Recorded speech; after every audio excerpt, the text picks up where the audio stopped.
Hey guys, welcome to the Simplify Your Life podcast. It's Coach Simona and I'm glad you decided to tune in.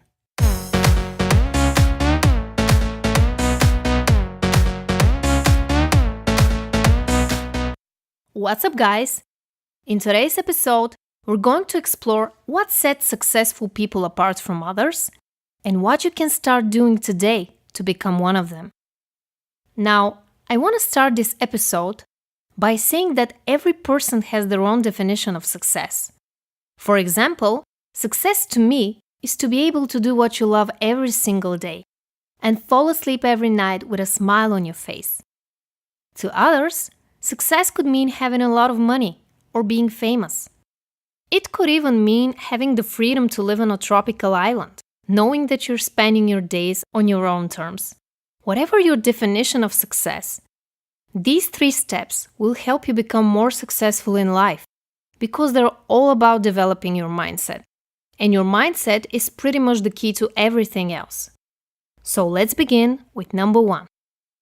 The first step is to develop healthy habits. Success depends on 2 things: working hard, and more specifically, how much time you spend actively pursuing what you want, but also playing hard, unwinding, connecting with your inner wisdom, and taking good care of yourself. Once again, everyone has their own understanding of what a healthy habit is. To me, it's all about eating healthy food, having enough sleep every night, and meditating. All of these things call for a separate episode, but I want you to pay some special attention to meditation because it is one of the pillars of being in control of your thoughts by letting them pass and not getting caught up on chasing them on a daily basis. Let me be frank with you. I know everybody's talking about the magic of meditation, but you're probably still not doing it, right? What if I tell you that a huge percent of the most successful people in the world do it every day? Will that change your mind? Now, let me tell you why meditation is so effective. When you fill your mind with unnecessary noise every single day, you need some time to unplug.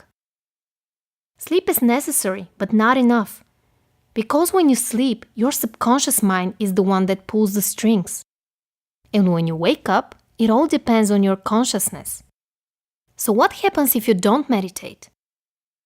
Well, you wake up in the morning with an empty, clean mind. And what do you do with it? You fill it with unnecessary information as you reach for your phone and get flooded by all those social media posts and emails you missed out on while you were asleep. What can you do different to kick off your day on a different note? You guessed it right. Meditate.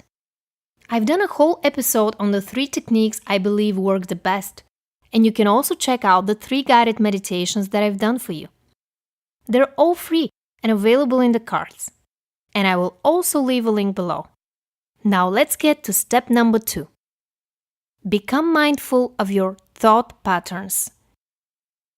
Your thought patterns are those things you repeatedly say to yourself over the course of the day. The moment you start doing something, your mind tells you a story. Have you experienced the same situation, but from a different angle, and wondered what happened that you perceived it differently? Well, it's because somewhere along the line, you change your thought pattern. Sometimes it happens unconsciously, but today I'll tell you how to do it consciously. Let's say you have a negative thought pattern on success. Every day you go to work, you look at your to-do list, and it seems like all these thoughts go through your head. My boss hates me. Or person XYZ has better chances of getting that promotion because I'm not good at my job. Or am I an imposter for wanting so much money? Etc. No matter what the situation is, your success almost always depends on your perception of reality. And if you have negative thought patterns all the time, you need to learn how to reframe them.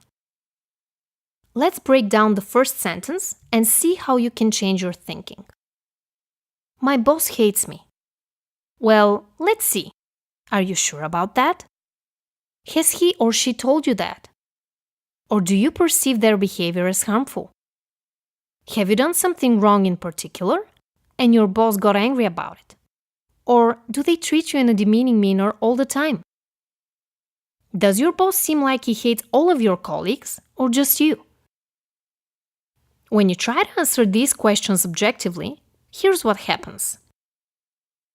First, you start to see yourself from a different perspective. Second, you make a distinction between what's a fact and what's actually a part of your imagination. And third, you realize that nothing is personal once you let it go. So how can you reframe this thought pattern? By saying to yourself something like, "My boss doesn't hate me. They just have their own stuff going on." Or, "My boss is angry with me about Project X, but we didn't have a chance to talk about it. Maybe we should clear the air." Or, "My boss and I may not be on the best terms right now, but that doesn't mean I don't like working here." There are many ways to approach this situation, but I can't tell you what to do if I don't know the context. So if you want further help, book a free coaching session, and we'll come up with a plan for your situation. I'll leave a link below. Now let's get to step number 3. Step number 3 is actually about setting goals and following through. All successful people have this one in common. They may not all meditate or reframe all of their thoughts, but they most certainly have big goals and just as much resilience. So how can you become more consistent with achieving your goals? A good way is to have a vision first. For example, where do you see yourself in 5 years? What do you want to accomplish? Who do you want to become as a person? Do you live alone? Or do you have a family? Do you want to work for a big corporation or become an entrepreneur? It's okay if you don't know the answers to all of these questions. They're just an example on how you can go deep into yourself and find out what you actually want. Now that you have a vision, set a long-term goal for yourself. It has to be specific, measurable, attainable, realistic, and time-bound. It's that goal you want to achieve in 3, 5, or 10 years. The one you're going to be going after for the next few years. Midterm goals can be achieved in a few months, or it can take up to a year or 2. It depends on the complexity and accessibility of the goal. For example, if you're a single mother and have a 1-year-old at home, it may take you a few months longer because caring for your child will almost certainly take up most of your free time. And the last type, the short-term goals, are easier. They are the little steps you take towards the big picture. Don't get me wrong, these still require a lot of work, but they are way more bit-sized and easy to envision than the other 2 types. So how do you follow through? I'll make a separate episode on this topic, but I want to briefly scratch the surface. You follow through by taking deliberate action every single day. You want to win that dance competition? You practice every day. You want to have that slim body? You exercise, or at least walk every day. You want to have more money? You work better, work smarter, manage your finances right, and up your skill set every day. It's easier said than done, but there is a reason why not everybody is successful. It's because they don't want to do the work and make all these excuses to postpone their own success. The question is, are you ready to stop thinking about success and start doing something about it? So guys, let's recap. First, you need to have healthy habits, and one of them is to clear your head, and I recommend meditation for that. Second, Reframe your negative thought patterns, or at least be mindful of them. And step number 3, set clear goals and follow through. Alright guys, that was a long one. I hope you liked it. If you did, please like it and share it with someone you care about.